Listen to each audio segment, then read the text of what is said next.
right, third grade, it's Miss Thomas again, and it's time to jump quickly through this work. We're going to dive in and get through this easy work because you know how to do this. This is stuff you've learned in first, second, and third.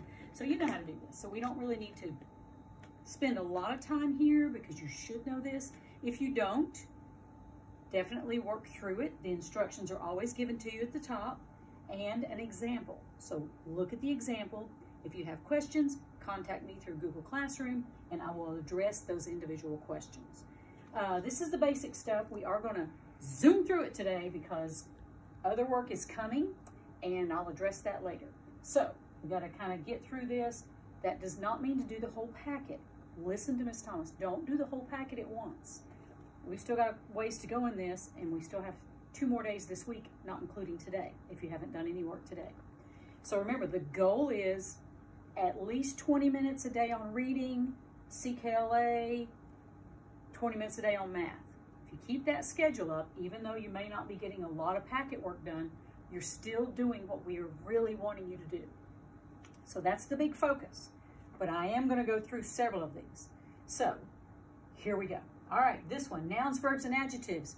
Check out Grammaropolis. I believe, I'm trying to get my class set up. I had an old class in there. So I am trying to get my new class set up and see if I can send those links to you all to give you your passwords and stuff. I know things are confusing right now and I don't want to get too confusing, but I want to give you the links to that, but I think you can watch nouns already. So let's rock and roll. Nouns, person, place, or thing. We know what a noun is. You draw a wiggly line under the verbs, draw a box around the adjectives, and circle the nouns. So a bear is a thing, so you would circle bear. A cub is a thing, or cubs are things. And just work through this. Let's do this one together. Number 1, one cage is filled with colorful birds. Now remember, anytime we're doing these videos and you kind of know this, you can skip through it. One cage is filled with colorful birds. We would, I wish I could use my pen, but don't want to use it on my TV. One cage is filled with colorful birds. Where are our nouns? Our nouns are cage and birds. See any more? Nope, because cage is a thing and birds is a thing. So we would circle cage and we would circle birds. Now we're going to draw wiggly lines under the verb. Where is our verb here?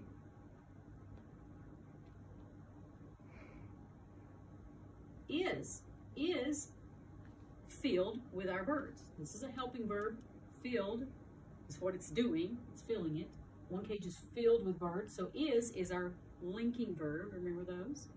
And then we're going to draw a box around the adjectives. The adjectives are words that describe. One describes how many cages. So a number is always a describing word. It's an adjective.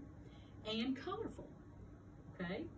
So those are the things we would circle, draw a wiggly line under, and draw a box around. And then you draw a line. You remember how Miss Thomas felt about these lines? I think it's neat that you do know that, but I know in this time that might be a little confusing, so don't panic if you don't draw the arrows, because I know you're still kind of learning how to do those, and that gets a little confusing. So work through that. Once again, if you have any questions on 2.2, just give me a call or a shout out or something, and I'll help you with it.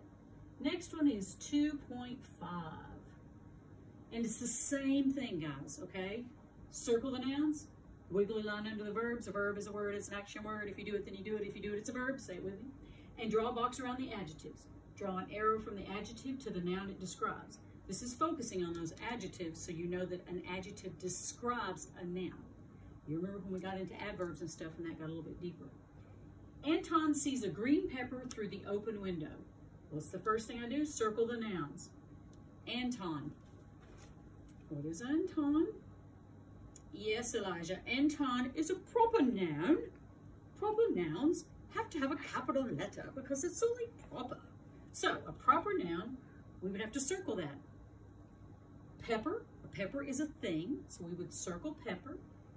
And window is a thing. We would circle window. Draw a wiggly line under the verbs. Verb, sees. I can do that. I can see something. Sees, and that's our only verb. And then our adjectives are the words that describe things here. We learned in the last one, a number describes. What else describes? The color, green. Green tells me what color pepper it is. And what kind of window? It's an open window. So we would draw a box around green and open. All right, complete those. Once again, if you have any questions, let me know. The next one we're gonna do, yep, we're gonna buzz through these, but these shouldn't take you that long. At 10 minutes at best. All right, the next one we're gonna do is go to 4.2. That should be the next one in your packet. I have a copy of your packet right here. And here we go. Oh boy, you remember this. Subjects and predicates. Guess who left her wand at school? Miss Thomas. We're gonna have a stick too. So we're gonna go through those subjects and predicates. So what do we remember about subjects and predicates?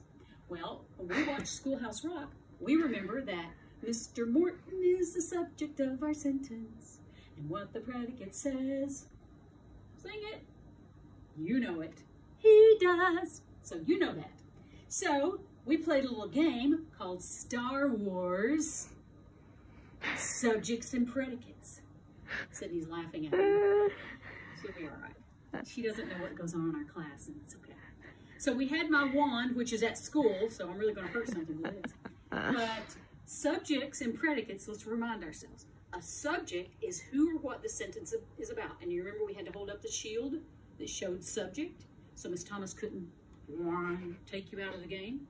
And then we had predicates. When you had it on the other side, a predicate is what the sentence does, or what the subject does, or is, or whatever.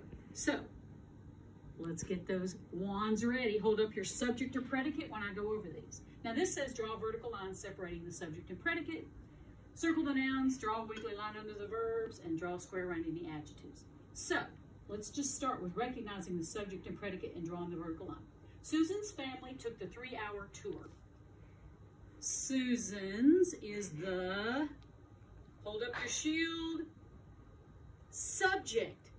Or Susan's family, excuse me. Susan's family is the subject, because that's who we're talking about. So we would put the line right here between Susan's family and the verb. Remember what I told you about the verb? Once you find the verb, you found the predicate. So put up your shield for the predicate when you get to this, and I won't get you with my lightsaber. All right, so Susan's family is the subject. Took is the verb, and this is the predicate. Subject, predicate. Let's do number 2 on this one, just so we're clear. The backbone wraps around the spinal cord. Okay, where's the subject? Anybody know? Yes, Maddie? The backbone, because that's the who or what of the sentence. Excellent job. So that means we would put our line here, and what does it do? Wraps around the spinal cord. That's the predicate. That's the rest of the sentence that tells us what the subject is doing. The backbone is the subject, and what does the backbone do? It wraps around your spinal cord. All right, we're going to move on again. Put down my semi-dangerous wand here. Okay, subjects and predicates. Once again, this is 4.5. I know I'm going through these quickly, but these are things that shouldn't take you that long because we've gone over these and over these and over these. So this is really a lot of review work. Draw a vertical line separating the subject and predicate. That seat feels uncomfortable to me. What are we talking about in this sentence? That seat. You would put your line right there. What does that seat do? It feels uncomfortable to me. This is your subject. This is your predicate. Circle the nouns. Seat, me, that's pronoun. Draw a wiggly line under the verb. Feels, that's what it does because now we know where the verb is. And we draw a box around the adjectives. Uncomfortable. You could also say that because it's talking about that seat. So it's describing that seat. Which seat? That seat. So this would be an adjective as well. All right. Got that? I know you're doing it.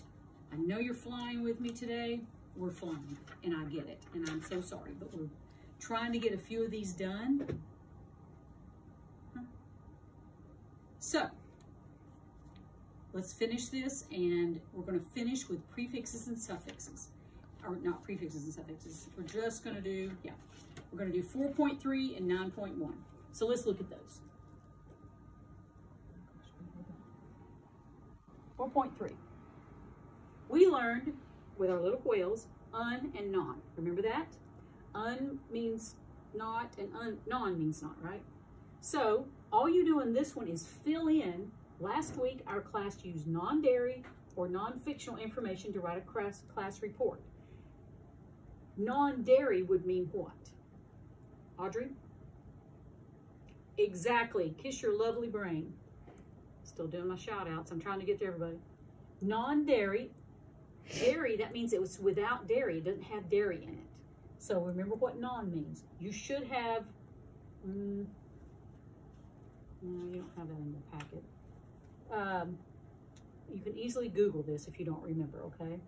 Non-dairy means without dairy. It's not dairy. It has no dairy in it.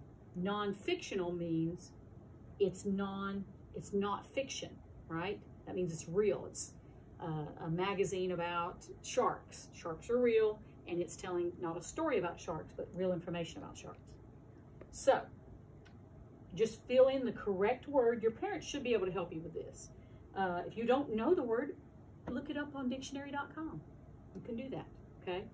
All right, so that's using prefixes. Prefixes come before the word, and you know we do those. We've done those in class. Our little whales on the board are almost full. Now, we're going to go to 9.1. I know I'm going through this quickly, but I want to get all this logged on here. Once again, this is review work, so it is going to go quicker. There we go. 9.1.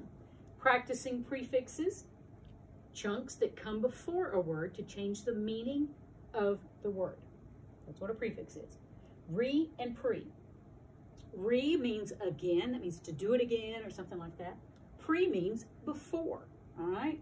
So, it has a word box. Remember, I'm seeing some of your work and some of you aren't spelling them correctly from the word box. Try to do that. I wouldn't take off for that, but just try to use the word bank to spell it correctly since they give it to you exactly. You're going to, this is what you're going to do. You're going to read the underline or replace each underline definition with the word that matches it. So, view beforehand. What I would be looking for is something with a view word in it, because that's the root word. And beforehand means pre, right? Which of these means that? It means, pre means beforehand. So we would preview, so you would write the word here, write the part of speech that it is, and then write the prefix. I want to note that you know pre is the prefix, not preview. View is the root word. Preview is the word with the prefix attached to it. All right, so that's all you do on that. You just fill these in. We've done these and done these and done these, so you know what this is. All right, that's all we're going to do today. It's more on the back on that one. That's all we're going to do today. I know that's a lot, and this is Wednesday, but I want to get to sentences versus fragments, and I'm going to let you go ahead and read amphibians, reptiles, birds, because that's how we'll end the week, okay? So the stories will end the week, and the answer, the comprehension questions on that. So keep working hard. This is work to keep you busy every day. This is good to keep your brain refreshed, okay? Next week is different work. We're going to learn new work.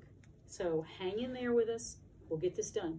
Remind yourself, and I hope a lot of you watch these videos, don't resubmit work to me. Even if you think you haven't submitted it, it's okay, okay? I'm not going to come chasing you down looking for the work. I am getting to it and trying to send comments back, but when I send comments back to you, that does not mean that you send it back to me. Don't send it back to me, okay? All right. Do the best you can. Remember, join me in Google Classroom if you have a question, and we'll go from there. Take care.